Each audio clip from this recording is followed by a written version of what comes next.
Are you sure you know how to handle that thing, old-timer? The voice, sharp and laced with condescension, cut through the rhythmic crackle of distant gunfire. Major Caldwell, USMC, stood with his hands on his hips, his perfectly pressed digital camouflage uniform a stark contrast to the dusty, sun-baked environment of the public shooting range. He was a man carved from granite and ambition, his jaw set, his eyes hidden behind a pair of reflective tactical sunglasses. At his side, two younger Marines, barely out of their teens, shifted their weight, trying to emulate his confident, imposing posture. The object of his scorn, an elderly man named Norman George, did not look up. He sat on a simple wooden stool, his back ramrod straight despite his 80-plus years. Spread before him on a worn canvas cloth was the disassembled form of an M40 sniper rifle. Its wooden stock was dark with age and oil, scarred with the nicks and gouges of a long and storied life. Norman's hands, though wrinkled and liver-spotted, moved with a surgeon's precision. He slid a clean patch through the barrel, his movements economical, practiced, a ritual performed thousands of times. He was a portrait of serene focus, a rock in the stream of the Major's arrogance. "I asked you a question, Pops," Caldwell pressed, taking a step closer. The gravel crunched under his immaculate combat boots. "This is a live fire range. We have regulations. That relic looks like it belongs in a museum, not out here. I need to see your range permit and your identification." Norman finished his task, carefully placing the cleaning rod down. Only then did he slowly lift his head. His eyes, a pale and piercing blue, held a clarity that seemed to defy his age. They were calm, observant, and utterly unfazed. He looked at the Major, then at the two young Marines flanking him, and offered no reply. This quiet defiance seemed to stoke the Major's irritation into a hotter flame. The young officer saw an obstinate old man, perhaps a little senile, who was failing to show the proper respect for his rank and presence. He couldn't see the deep, quiet waters of experience that lay behind those eyes. "All right, that's it," Caldwell snapped, his voice rising in volume. Shooters at the neighboring lanes began to pause, lowering their weapons to glance over. A small audience was gathering. "I'm the senior officer present, and I'm declaring this lane unsafe. Stand up, hand me the weapon, and give me your ID. Now." The confrontation hung in the hot, still air, thick with the scent of gunpowder and dry earth. Norman George remained seated, his hand resting gently on the cool, worn wood of his rifle's stock. He had not come here for a fight, but it seemed a fight had come for him. Major Caldwell felt a surge of righteous authority. The old man's silence was insubordination. He saw a stolen valor case in the making, some deluded civilian playing soldier with a surplus rifle and a faded jacket. The jacket itself was an offense, an old red field coat, the kind you'd find in a dusty surplus store. It was clean but frayed at the cuffs, the fabric softened from 1,000 washings. It was the antithesis of Caldwell's own crisp modern uniform, which boasted sharp creases and perfectly placed rank insignia. "Do you hear me?" Caldwell's voice boomed across the range, silencing the last few rounds of popping gunfire. Everyone was watching now. A man in a red polo shirt a few lanes down slowly lowered his phone, its camera lens aimed in their direction. "I am giving you a direct order. Stand up. Place the weapon on the bench. Show me your identification." Norman finally moved, but not in the way the Major demanded. With a slow, deliberate motion, he reached into the inner pocket of his jacket and retrieved a battered leather wallet. It was held together by a thick rubber band. He didn't stand. He didn't rush. He simply opened the wallet and began to thumb through its contents, his actions methodical, as if he had all the time in the world. This infuriated Caldwell. It felt like a game, a deliberate attempt to undermine his authority in front of his men and the public. Are you deaf? Or just stupid? The order was to stand up.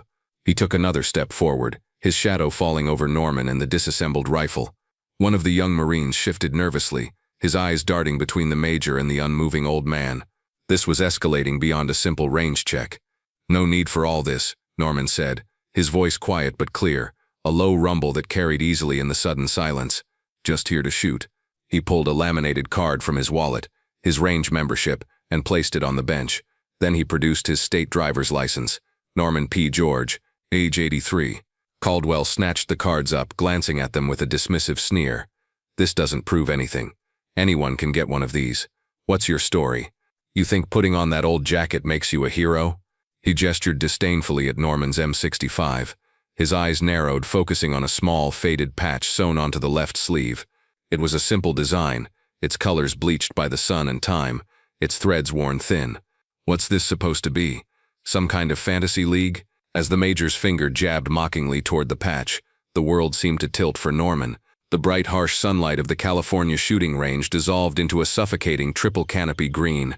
The pop, pop, pop of .22 caliber pistols became the terrifying guttural chatter of an AK-47. The smell of gunpowder was replaced by the thick metallic scent of blood and the earthy rot of the jungle floor.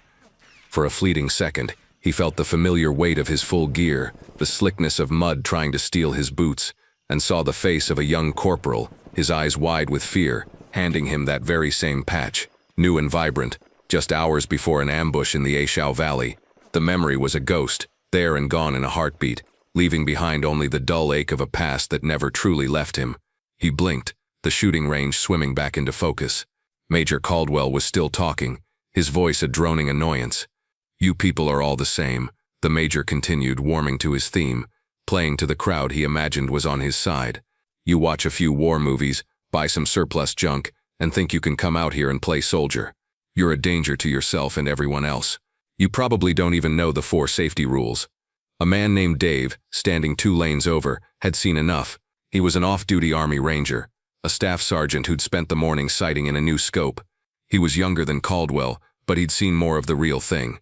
He recognized the look in Norman's eyes. It was a look he'd seen in his own platoon sergeants, a weary patience that came from enduring things men like Caldwell only read about in reports. And he recognized the condescending bravado of an officer whose ego far outstripped his experience. Caldwell went a step too far. He reached down, his hand closing around the stock of Norman's rifle. "I'm confiscating this until the local authorities arrive. We'll have them determine if you're competent to be on this range. In fact, I'm going to recommend a full mental evaluation." That was it. That was the line. Disrespect was one thing. Public humiliation and the threat of institutionalizing a veteran was another. Dave turned away, pulling his phone from his pocket. He kept his back to the scene, pretending to check a message. He had a number for a chief warrant officer at the provost marshal's office on the nearby Marine Corps base. A crusty, knowledgeable man who was the unofficial fixer for any and all problems. He dialed. "Chief Miller, it's Sergeant Evans," he said, his voice low and urgent. "Sorry to bother you on a Saturday, but we've got a situation down at the public range off Highway 78. He quickly laid it out. A Marine Major, Caldwell, was harassing an old man, accusing him of stolen valor, threatening to have him arrested. "The Major is way out of line, Chief. The old guy is just trying to mind his own business. What's the old-timer's name?" Miller's voice was gravelly, bored. "George," Dave said, glancing at the driver's license still on the bench. "Norman George." He paused, then added the detail that felt most important. "Chief, the patch on his jacket, it's old, but I think it might be an early force recon patch. Something's not right here. Caldwell is about to physically remove him." There was a moment of silence on the other end of the line. Then Chief Miller's voice changed completely. The boredom was gone, replaced by a sharp electric urgency. "Say that name again, Sergeant." "Norman George," Dave repeated. "Stay where you are, Evans. Do not engage. Do not let that Major leave with him. I'm handling it." The line went dead. Dave slid the phone back into his pocket, his heart pounding. He didn't know what he had just set in motion, but he knew the cavalry was on its way. Inside the sterile, air-conditioned confines of the base provost marshal's office, Chief Warrant Officer Miller stood bolt upright, the phone still in his hand. He turned to his superior, a lieutenant colonel who was reviewing weekend duty rosters. "Sir, you need to hear this." Miller's voice was tight. "Sergeant Evans is at the civilian range off the 78. He's reporting a Major Caldwell publicly harassing a civilian, an elderly man." The lieutenant colonel looked up, annoyed at the interruption. "And tell Caldwell to knock it off." "Sir," Miller said, his voice dropping an octave. "The civilian's name is Norman George." The name struck the lieutenant colonel like a physical blow. The pen in his hand clattered onto the desk. His face went pale, a mask of disbelief and dawning horror. For a moment he was speechless. He stared at Miller, his mind racing, connecting a name he had only ever heard spoken in hushed, reverent tones with the image of an old man being harassed at a public gun range. "Get me his file," the colonel finally choked out, his voice a hoarse whisper. "Now." Miller was already typing furiously at his computer. A second later, a file appeared on the screen. It was almost entirely black, covered in digital redactions, but the words that were visible were enough. "Classified, top secret, eyes only," and under a list of commendations, Distinguished Service Cross, OLC, Silver Star, Bronze Star with V device, Purple Heart, X5, Unit Affiliation, 1st Force Reconnaissance Company, Special Projects Group, M40. The official records were a ghost, but the legend was known to every senior Marine who had studied the history of their craft.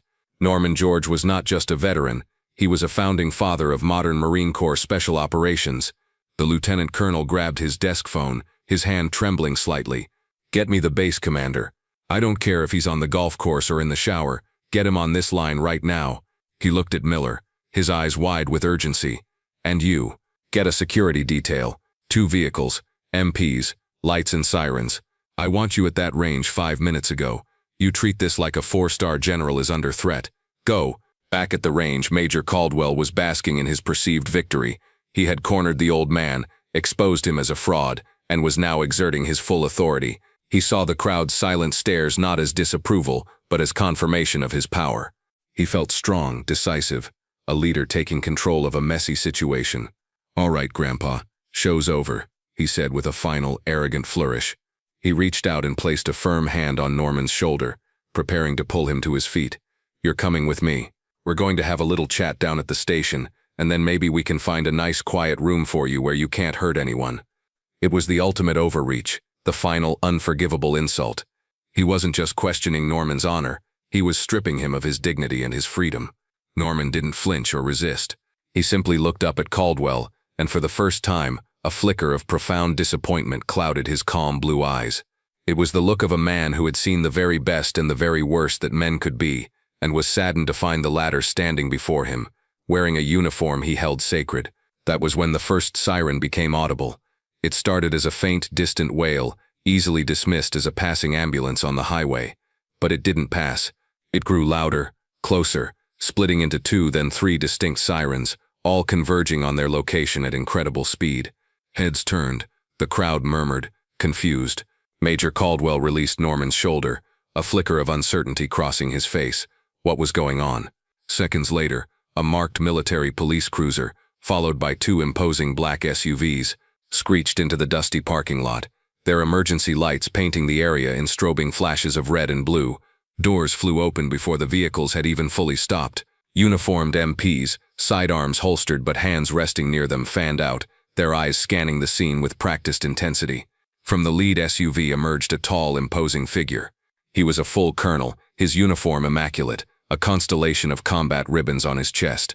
He moved with an unmistakable air of command, his eyes sweeping across the crowd until they landed on the scene at Lane 4. Major Caldwell standing over the seated form of Norman George. The colonel's eyes widened, first in confusion, then in shocked recognition, and finally, in a wave of pure, unadulterated reverence. He strode forward, his pace quick and purposeful, ignoring a bewildered Major Caldwell who was attempting to salute him. The colonel walked right past him as if he were invisible and came to a halt 3 feet in front of Norman's stool. He drew himself up to his full height, his back ramrod straight. He brought his hand up in the sharpest, most respectful salute of his long and decorated career. His voice, when he spoke, was filled with an emotion that stunned the onlookers into absolute silence. "Mr. George," the colonel said, his voice cracking slightly. "It is an honor, sir." Norman looked up at the colonel, a faint, weary smile touching his lips. He gave a slow, almost imperceptible nod of acknowledgement. The colonel held his salute for a long moment before dropping his hand. He then turned, his face a mask of cold fury, and fixed his gaze on the now petrified Major Caldwell. "Major," the colonel's voice was a low, dangerous growl like grinding stone. "Do you have any earthly idea who this is?" He didn't wait for an answer. He turned to face the entire crowd, raising his voice so every single person could hear. "Let me educate you all. This man is Norman George. He retired as a gunnery sergeant, but that title doesn't begin to tell his story. He served with 1st Force Reconnaissance Company in Vietnam. The man you see before you is one of the architects of the Marine Corps Scout Sniper program. He wrote half the damn doctrine we still use today." The colonel pointed a trembling finger at the M40 on the bench. "That is not some relic. That is his rifle, issued to him in 1966. It has been with him on over 100 long-range reconnaissance patrols. With that rifle, he saved more Marine lives than anyone in this entire zip code has ever met." He took a step closer to Caldwell, his voice dropping but losing none of its intensity. "This man holds 2 Distinguished Service Crosses, a Silver Star for gallantry, 5 Purple Hearts. He is spoken of in reverential whispers at Quantico and Paris Island. He is a living legend of the Corps. And you, Major," the colonel's eyes were blazing, You have just stood here on my watch and publicly humiliated him. You have dishonored him, you have dishonored yourself, and you have dishonored that uniform you are wearing."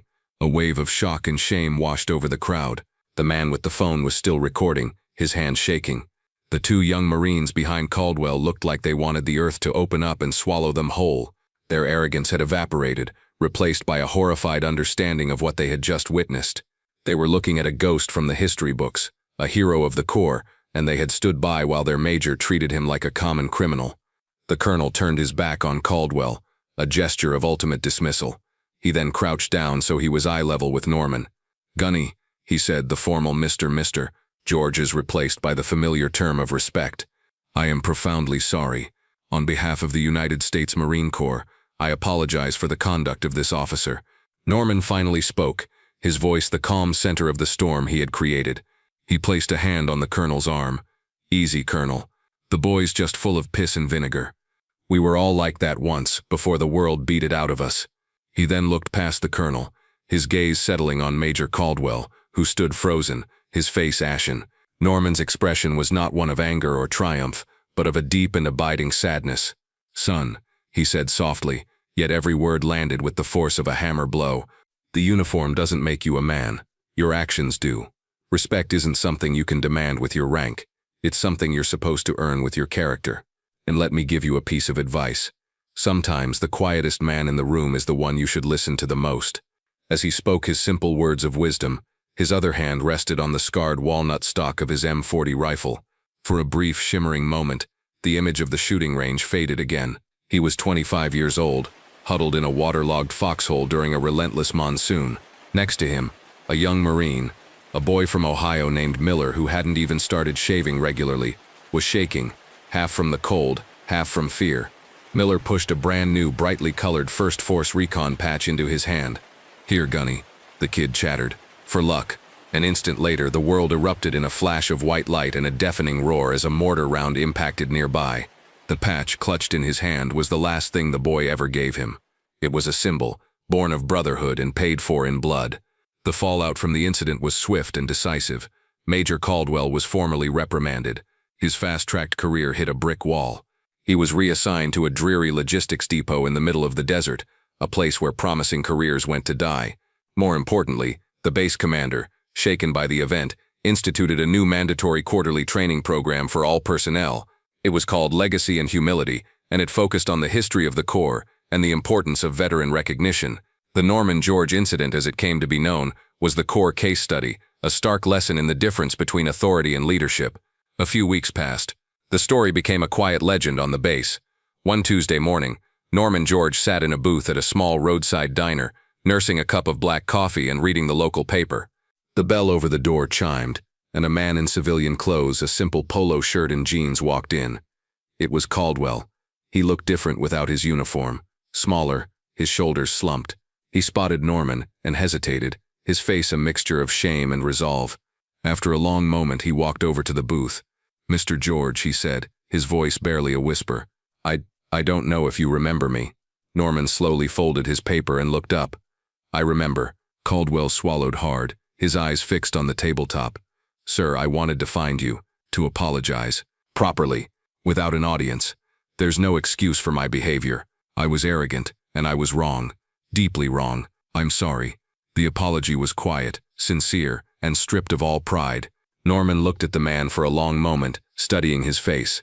He saw not the arrogant major from the range, but a humbled man grappling with a profound mistake.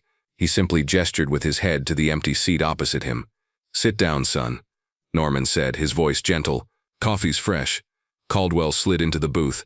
Norman motioned for the waitress. As she poured a cup for the former major, Norman looked at him and asked a simple question.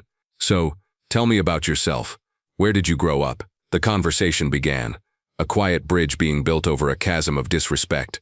An old warrior offering a lesson in grace to a young one who desperately needed to learn. The story of Norman George is a powerful reminder that heroes walk among us every day, often in the quietest forms. If you were moved by his story of dignity and honor, please like this video, share it with someone who needs to hear it, and subscribe to Veteran Valor for more stories of courage and character.